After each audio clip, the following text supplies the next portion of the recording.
ونصلي ونسلم على رسوله الكريم أما بعد قال الله تبارك وتعالى في القرآن المجيد والفرقان الحميد وكل إنسان ألزمناه طائره في عنقه صدق الله مولانا العظيم۔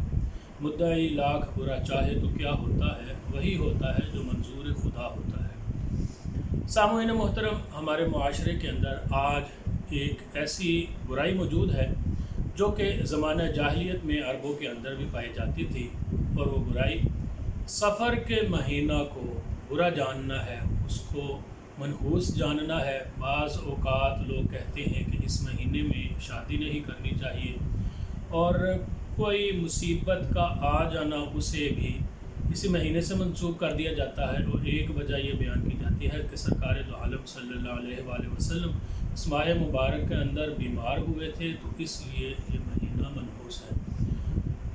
پیارے دوستو، یہ بات یاد رکھیے کہ ہم نے اپنے ہر معاملے کے اندر قرآن پاک اور احادیث مبارکہ سے رہنمائی لینی ہے، کیونکہ ہم نے اسی چیز کا اللہ سبحانہ و تعالیٰ سے حلف لیا ہوا ہے۔ سرکار دو عالم صلی اللہ علیہ وآلہ وسلم نے اپنے وصال سے پہلے یہ بات ہمیں سمجھائی تھی کہ میں تمہارے درمیان دو چیزیں چھوڑے جا رہا ہوں، اگر تم ان کو پکڑے رکھو گے تو کبھی گمراہ نہ ہوگے، کتاب اللہ و سنتی، جن میں سے ایک اللہ تعالیٰ کی کتاب ہے اور دوسری میری سنت ہے۔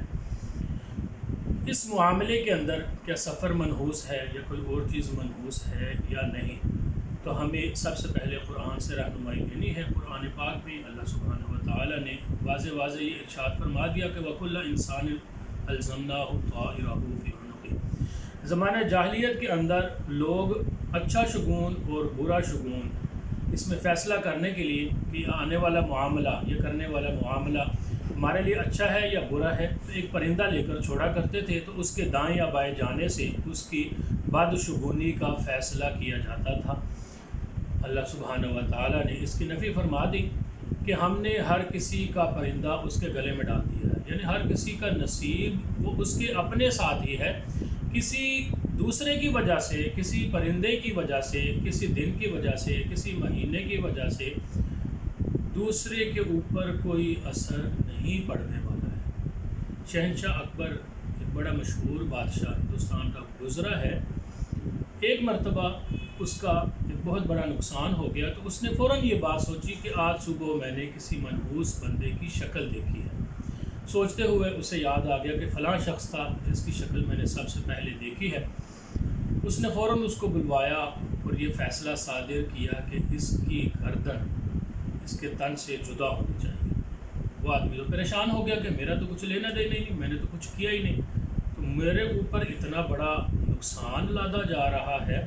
وہ بڑا پریشان ہوا۔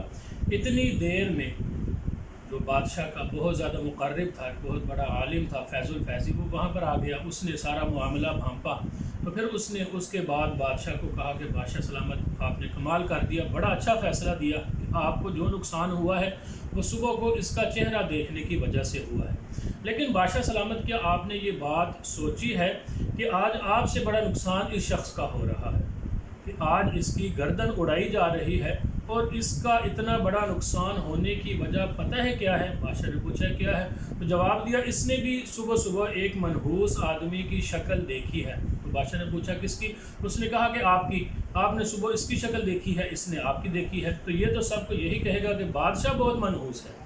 تو بادشاہ جو تھا وہ فوراً سمجھ گیا کہ ہاں یہ میری غلطی ہے۔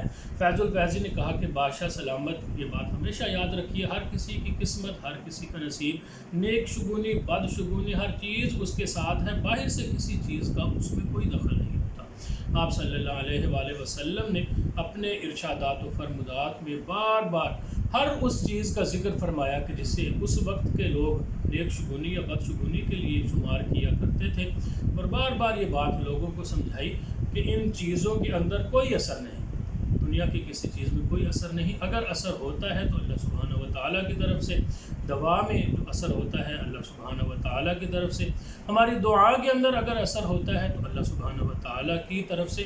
کوئی بھی شخص، کوئی جانور، کوئی لمحہ کسی بھی چیز کو اچھا یا برا نہیں بنا سکتا ہے۔ لہٰذا ہم آپ صلی اللہ علیہ وآلہ وسلم کے ماننے والے ہیں، ان کے پیروکار ہیں۔ آپ صلی اللہ علیہ وآلہ وسلم نے سفر کا مہینہ لے کر اس چیز کی نفی کی تھی، ولا سفرہ، کہ سفر کے اندر کوئی نحوست نہیں ہے۔ تو آگے پیچھے کی باتیں سننے کی بجائے سیدھے رستے پر چلیے۔ ان ھذا القرآن یہدی للتی ہی اقوم، یہ قرآن ہی بالکل سیدھا رستہ دکھانے والا ہے، لہٰذا پریشان ہونے کی کوئی ضرورت نہیں کہ یہ مہینہ آ گیا اس میں ہم نے شادی نہیں کرنی یا کوئی خوشی نہیں کرنی کیونکہ یہ منحوس مہینہ ہے۔ ایسا کوئی بھی ذکر ہمیں شریعت کے اندر نہیں ملتا ہے۔ اللہ سبحانہ و تعالی ہمیں سیدھے راستے پر چلنے کی توفیق عطا فرمائے۔ وآخر دعوانا الحمد للہ رب العالمین۔